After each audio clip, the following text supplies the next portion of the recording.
How to remove family link from Google account 2023. Hi guys, in this video I'll teach you how to remove family link from Google account 2023.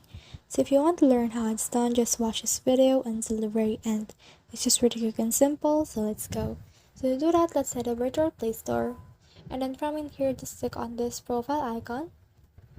And then just choose the account that you're a manager into. So now I have chosen the account, I can just click on the settings right here. Click on family, click on this manage family members, and then from in here I can see people that are in my family.